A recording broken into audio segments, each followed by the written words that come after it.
No programa Rumo Certo de hoje, vamos falar sobre as mudanças de comportamento e de costumes no mercado de trabalho e o quanto isso impacta na gestão dos seus negócios.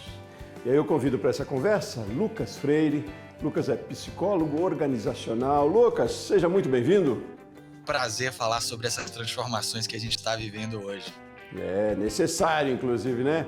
Prazer tê-lo aqui conosco também. Obrigado pela sua disponibilidade aí de tirar um tempinho na sua agenda para a gente conversar. Li um pouco sobre você. Sei que você tem uma agenda atribulada aí entre Salvador, Bahia e São Paulo. Queria primeiro conhecer um pouco mais do Lucas, do trabalho que você desenvolve hoje, para que também isso sirva de referência para outros empresários que estão aí começando, talvez, e que precisam dessas informações, do expertise que você tem aí, Lucas. Me conte um pouco de você. Maravilha, eu sou psicólogo, trabalho aí há cerca de 20 anos praticamente com desenvolvimento organizacional, estudo profundamente dois elementos que eu acho fundamentais para a gente entender o mundo do trabalho. Primeiro, a relação das pessoas com o mundo do trabalho, depois como a gente constrói ambientes que promovam resiliência para que as pessoas enfrentem as adversidades do dia a dia. E aí construir a minha trilha ajudando organizações a formar líderes, a transformar comportamento através de práticas experienciais. Então hoje eu construo e entrego programas de liderança e treinamentos com experiências para mudança de comportamento e principalmente para nutrir resiliência. Essa é a base do meu trabalho hoje, atendo empresas de diferentes tamanhos, multinacionais, empresas pequenas, empresas médias. Eu circulo aí pelo Brasil afora, apertando o play da vida. Esse é meu convite, essa é a minha tônica, é a gente nutrir resiliência explorando as experiências que a vida nos dá. E é isso que eu faço na minha rotina. E aí, você está num estúdio, é isso? No seu trabalho é num estúdio, é em casa, é no escritório? Me conte aí, tem um aperte o play aí, todo um cenário preparado para isso, já dentro dessa temática que você defende. Você está onde hoje? Hoje eu estou em casa, eu tenho um estúdio em casa. Quando a pandemia estourou, meu trabalho mudou, então eu construí um estúdio em casa. Eu tenho aqui sonoplastia, eu tenho minha própria audiência aqui. Eu tenho um estúdio aqui, um estúdio no escritório. Como eu trabalho com educação, com palestras, com treinamentos, a minha interlocução ela se transformou um pouco no digital. Mas agora a gente está voltando bastante ao presencial. A minha tônica, que é levar essa leveza para o mundo do trabalho, repensando modelos de gestão, faz com que eu precise acessar as pessoas de todas as maneiras, e o digital se transformou numa delas. E aqui em casa montei um estúdio. Pena que o bebê já não está deixando mais. Eu tenho um bebê de 8 meses, e agora ele está começando a invadir meu estúdio para ver como é que são as coisas aqui. Mas é bom, ele é prioridade, vai ter que ser. Você vai ter que ter uma resiliência aí de mudar também esse processo, essa dinâmica aí. Bom, Lucas, a gente conversou outro dia no Jornal do Empreendedor, primeira edição, já trouxemos um insertzinho, assim, um pouquinho do que é essa conversa, do quão é importante essa conversa nesse momento, né? E é isso que eu queria saber, com você abrindo o nosso bate-papo aqui, de que cenário a gente está vivendo, que mundo a gente está falando. A gente está falando de mudança de comportamento, quanto isso impacta nas empresas. Que mudanças são essas, Lucas? Qual é o cenário agora? É maravilha. Eu costumo dizer que a gente está vivendo uma revolução talvez ainda não tão bem mapeada, mas uma revolução do que é o trabalho na sociedade. Se a gente for pensar historicamente, as instituições, elas normalmente moldavam a compreensão da sociedade sobre o trabalho. Então a gente teve uma evolução que moldou bastante comportamentos sociais na primeira Revolução Industrial, na segunda Revolução Industrial. E o que acontece hoje é um fenômeno muito particular. Hoje a sociedade está pressionando as instituições para uma série de mudanças. A gente vê pessoas aí desistindo, mudando de emprego para ter uma vida mais leve, pensando e priorizando a saúde mental nas suas jornadas pessoais, ressignificando a relação com o trabalho e principalmente com o que é trabalhar. E esse momento em que a sociedade cobra as instituições novos modelos é um momento muito especial, porque casa com uma série de necessidades de mercado, de inovação contínua. Então a gente hoje uma potencial revolução na maneira de se trabalhar, como os organizações se desenvolvem e como as instituições precisam refazer, repensar modelos gerenciais para sustentar toda essa transformação. Bom, e como toda revolução, tem lá seus pontos talvez negativos, tem pontos positivos, né? Mas a gente pode ver essa revolução como positiva, né? É interessante isso. Eu digo, está em termos de produtividade nos negócios, enfim, nas produções, mesmo nas grandes corporações ou até em pequenas, é positiva essa mudança. Olha, há quem resista a esse processo, mas eu sou um otimista, eu brinco que eu sou um otimista analítico. A gente tem, por exemplo, uma das principais paradigmas que está mudando é a nossa percepção entre trabalho e sofrimento. Se a gente for olhar um espectro histórico, trabalhar e sofrer sempre foram coisas amalgamadas. Veja, não existe trabalho sem esforço, mas existiam cargas de sofrimento que eram depositadas principalmente na relação líder-liderado, que não precisavam estar ali. Então era uma pressão, diminuição de autoestima.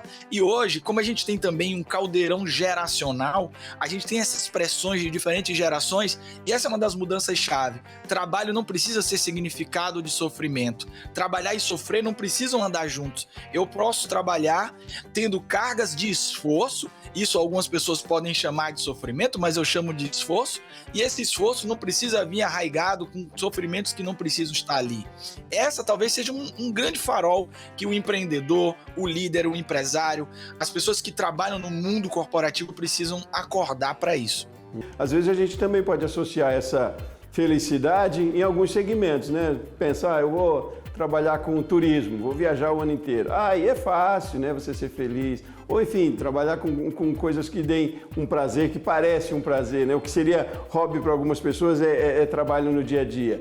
Mas esse modelo ele pode ser implantado em qualquer segmento, de qualquer maneira, né, Lucas? Mesmo que seja uma linha de produção hard, lá talvez que aquilo em tese seja pesado, mas mesmo dentro deste pesado, há estratégias para isso, há formas de fazer isso, não é não? Maravilhoso. No meu livro, Playfulness, um dos pilares chama-se Teoria do Flow. A Teoria do Flow, do psicólogo Mihaly Csikszentmihalyi, ela fala de experiências ótimas na vida. Experiências ótimas são aquelas que a gente não sente o tempo passar. Hoje, estudos mostram que pessoas que vivem mais esse estado de flow no trabalho, elas tendem a ter um bem-estar geral na vida mais elevado, elas relatam mais bem-estar na vida. E esse estado de flow, ele independe diretamente da natureza da atividade. É como o indivíduo constrói a relação com a atividade que vai produzir esse estado. Algumas atividades, obviamente, produzem mais estado de flow, são mais propensas a um estado de flow do que outras, mas dá para a gente construir esse estado nas mais diferentes atividades. Recentemente, eu estava comentando até de um caso que aconteceu aqui na Bahia, de um gari que ele dançava. E ele viralizou dançando, fazendo a atividade dele dançando, e perguntaram para ele se ele estava dançando, se era só para aparecer nas redes sociais. Ele falou, não, eu sempre dancei no trabalho, é que agora vocês estão achando isso diferente e estão filmando. Veja, ele conseguiu construir leveza numa atividade aparentemente com poucas oportunidades de flow e de leveza. Isso é propício a todos nós, mas é uma jornada também muito pessoal. A instituição precisa promover um ambiente que favoreça, mas o indivíduo também precisa buscar essa correlação com a sua atividade. É uma via dupla. Isso, eu ia lhe perguntar de quem é a responsabilidade para isso. Se vinha de uma gestão lá bem feita desde o recrutamento, se é uma postura da empresa mesmo, ou se é de cada colaborador que também é, de certa forma, um empreendedor do seu trabalho ali também, ele tem que gerir aquilo de forma mais assertiva, positiva, produtiva também, né? Mas é conjunto, então, como é que se dá isso dentro de uma corporação? Como é que se implanta isso ou dentro de uma pequena empresa? Eu sempre dou como exemplo aqui, porque fica muito próximo do nosso foco aqui também, que são os micro e pequenos empreendedores, num salão de beleza, por exemplo, né? Que às vezes, ou até numa padaria, digamos, que às vezes tem um fluxo muito grande de movimentação e que você trabalha, às vezes, num dos horários do dia, num trabalho muito hard, muito pesado mesmo, mas como tornar isso com fluência, tornar isso com leveza, né? E onde é que começa isso? É um projeto que se implanta lá? É um processo que se implanta na empresa? Como é que se dá isso para que isso efetivamente seja colocado em prática? Vamos lá, eu acho que é maravilhoso a gente poder falar para um público que muitas vezes é muito bom no ofício, mas não pensa tanto nesse processo gerencial. O que acontece? Quando eu sou um empreendedor e muitas pessoas passam por esse movimento, assim como eu, a gente normalmente está apaixonado por uma área, por um segmento, mas o nosso trabalho ele passa a vir ter resultado a partir do trabalho de outras pessoas. Quando essa variável passa a ocorrer, eu preciso entender de gente, eu preciso entender de pessoas. Então é fundamental para o microempreendedor, para as grandes empresas também, mergulhar no universo das pessoas. Se a gente não se abrir para entender os mecanismos que promovem bem-estar no trabalho, a gente corre um sério risco de usar velhos modelos. Quais são os velhos modelos? É a coerção para obter resultado. No passado, a gente considerava os indivíduos no ambiente profissional incompletos, indivíduos que não eram capazes de gerir o próprio comportamento, que não tinham autonomia. Por isso era muito comum a gente ver modelos gerenciais baseados na coerção. Olha, faça, senão eu vou te demitir. Faça, senão tal coisa. É uma relação que promovia mais estresse no trabalho porque gerava medo. O medo coloca mais uma camada de estresse nessa relação. Então o empreendedor que está ouvindo a gente, ele precisa dar um mergulho no entendimento de como as pessoas funcionam e especialmente no seguinte, algo que nós já sabemos hoje e que é importante que todo empreendedor saiba. Nós produzimos mais e melhor com ambientes mais saudáveis. O medo, ele gera luta ou fuga, ele acrescenta camadas de estresse desnecessárias ao trabalho. Então a gente pode e deve promover ambientes que tragam essa leveza para que as pessoas tenham mais autonomia, mais voz, sejam mais ouvidas. E isso vai transformar o seu negócio.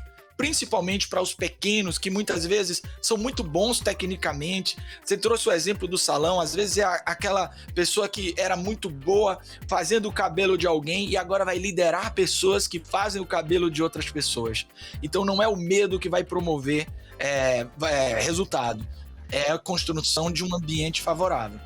A pressão não é positiva e não é produtiva, né, Lucas? Eu queria saber com você, a gente vai fazer um intervalo rapidinho, mas no próximo bloco eu queria conversar com você sobre como mensurar os resultados disso, que a gente fala e aqui o conceito mostra que é positivo, a gente tem visto que é uma exigência geracional também aí, mas o empreendedor, o empresário quer ver resultados, né? Ele quer métricas, faz métricas para isso, né? Quando você dá uma consultoria, quando você atende uma empresa, mostrando o quanto é importante esse novo modelo, como é que a gente, ao mesmo tempo, faz entender que isso é importante também financeiramente, é importante na receita também. Mas a gente faz um intervalo, daqui a pouco a gente retoma essa conversa então, tá bom, Lucas? Ótimo. Muito bem. Convido você para continuar com a gente também nessa conversa. Como certo, volta já já.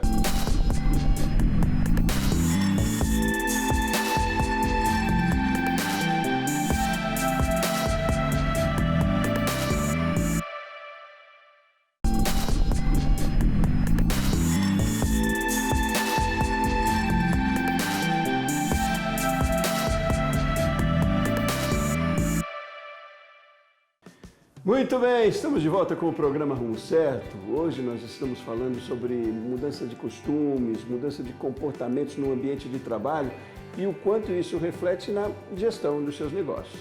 Eu estou conversando com o Lucas Freire. O Lucas é psicólogo organizacional.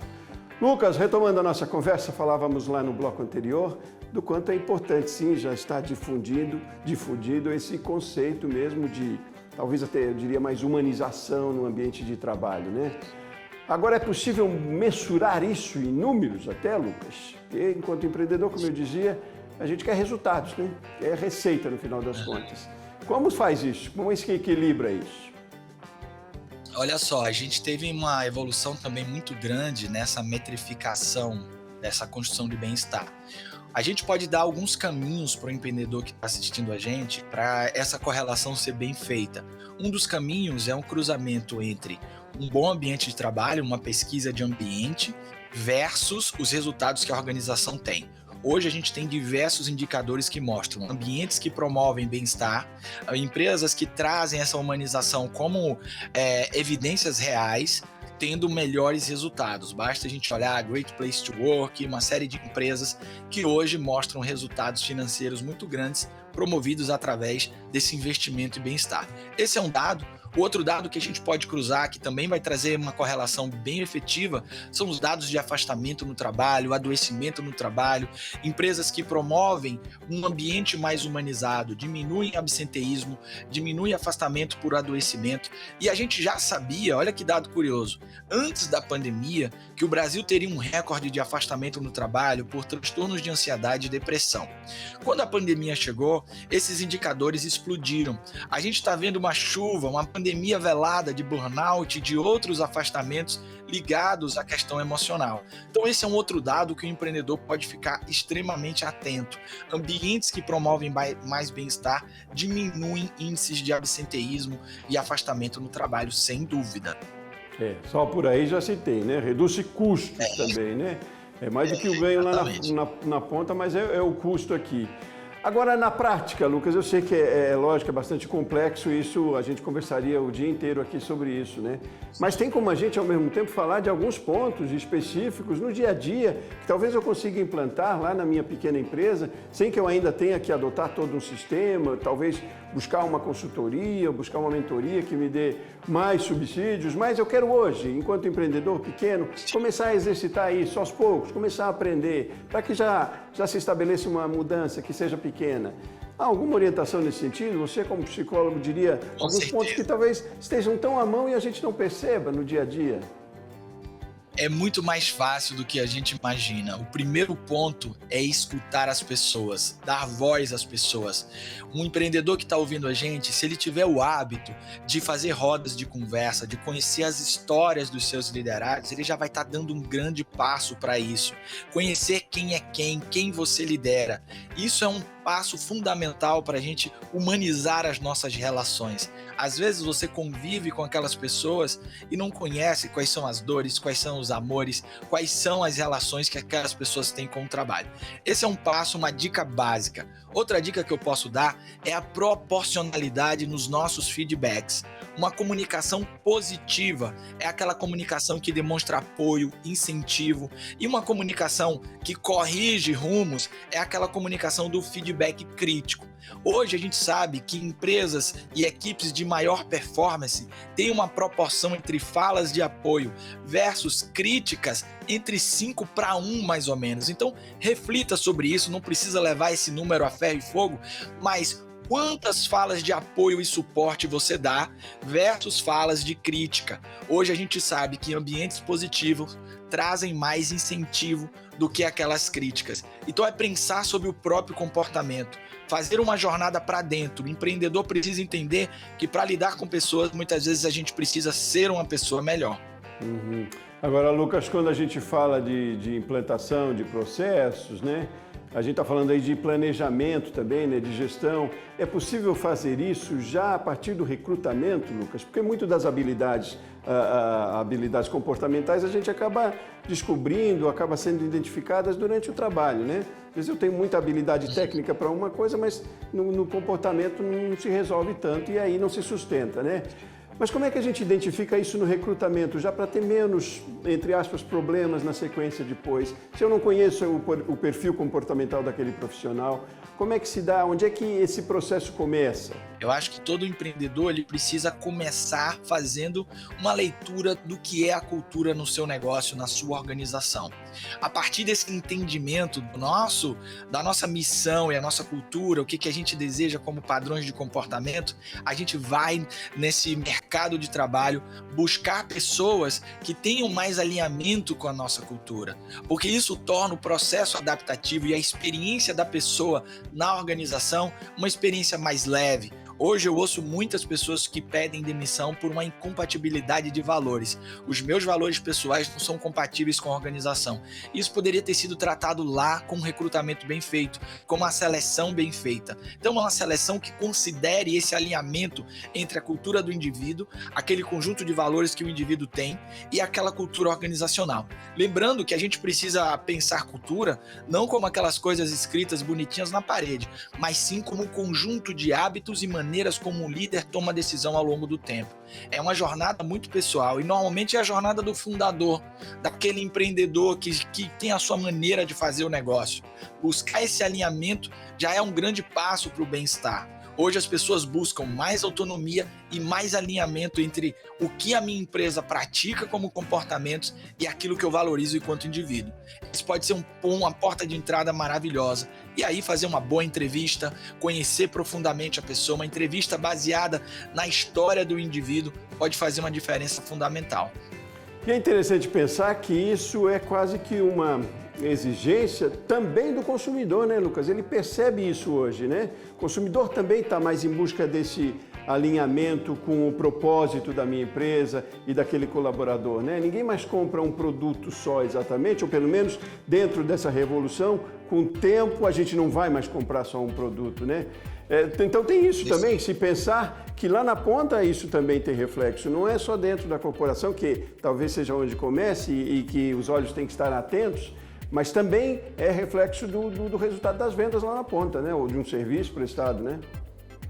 Perfeito. A gente tem hoje esse alinhamento do branding, da marca, sendo construída na jornada do seu funcionário, produzindo uma experiência de conexão entre esse funcionário e os seus valores. Isso se reflete também externamente nos mercados. As pessoas estão decidindo comprar a partir desse alinhamento de valores. Se muda a opção de compra se aquela empresa ela tem ou não práticas coerentes com aquilo que eu acredito.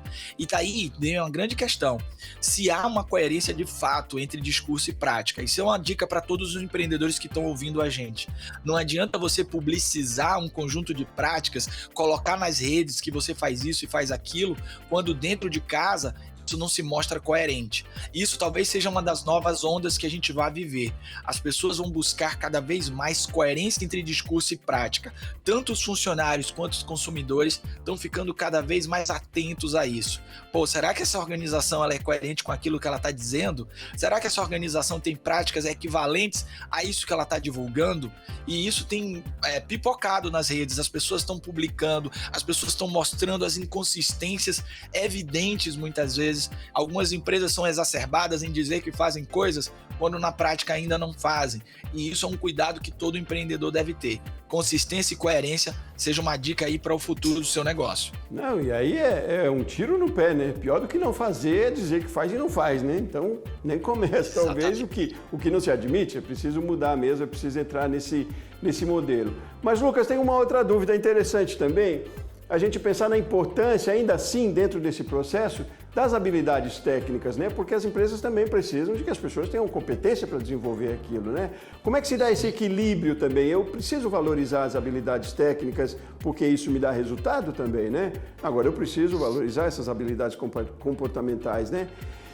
Não sei se dá para a gente dizer, mas prevalece alguma delas nesse processo? Eu li outro dia uma frase, já trouxe aqui, que eu acho que é interessante, eu queria ver se você concorda também, e dizem que as habilidades técnicas elas contratam, mas quem mantém são as habilidades comportamentais, né? Quer dizer, das hard skills para soft skills. É isso mesmo? Como é que se dá esse equilíbrio? É possível? Sem dúvida, o que a gente vê hoje na prática, nos mercados, é que as habilidades comportamentais vão sustentar a carreira de alguém. Se eu não tenho uma boa relação dentro do meu negócio, se eu não construo a partir das minhas soft skills uma trajetória de carreira sólida, não existe habilidade técnica que me sustente. Agora, depende muito do seu perfil de negócio. Existem negócios cujos aspectos técnicos são mais importantes dentro de uma entrada de carreira do que outros. A gente está vendo muito agora no universo de tecnologia. A gente tem uma carência profissional no mercado de desenvolvedores, então o chamariz para que eu possa me inserir numa empresa tem sido o aspecto técnico. Agora, a evolução da minha carreira dentro dessa empresa vai se balizar muito pela trajetória comportamental. Um exemplo que eu posso dar disso é que hoje os salários de líder de projetos em tecnologia são maiores do que o salário a curva virou do que o salário dos desenvolvedores, ou seja, as soft skills para gerenciar uma equipe de desenvolvimento de software tem pesado mais na sustentação das empresas de tecnologia. Portanto, o salário dos líderes de projeto tem sido maior e a busca por esses líderes tem sido cada vez maior. Então, isso, sem dúvida, é uma tônica que vai continuar, porque é mais fácil, é mais palpável, temos mais métricas no desenvolvimento técnico do que no desenvolvimento comportamental, que muitas vezes tem a ver com hábitos, com processos pessoais, com a jornada e a história de vida de cada um, e essa transição é muito mais difícil do que num aspecto técnico, por exemplo. Certo, mas é possível, né? É necessário, é viável. A gente está falando de um futuro mais humanizado, então, né, Lucas? Parece contraditório, né? A gente tem aí a tecnologia que facilita, hoje parece que é tudo tão tecnológico, nada acontece se não for por softwares, nada acontece se não se resolver pela tecnologia, ela é uma facilitadora, é claro, mas cada vez mais é olho no olho, cada vez mais é percepção de comportamentos, de emoções, né? E não dá para se desassociar isso também e, aliás, valorizar cada vez mais isso, né? Um mundo de negócios mais humanizado, né, não? No mundo tech, somos people. Eu acho que depois que a gente resolveu os problemas de tecnologia, a gente está cada vez mais ciente que é o olho no olho a grande questão. Então a humanização não tem retorno, a humanização é um processo evolutivo do mundo dos negócios, necessário, importante, e é a sociedade que está cobrando, a sociedade está buscando. Não é à toa que nós estamos vivendo esse boom aí de uma série de nomenclaturas novas que surgem. A gente tem o Fat Fair, a gente tem o Quiet Quitting, a gente tem uma série de nomenclaturas novas para que, na verdade, como pano de fundo, tem um convite a gente repensar as relações de trabalho.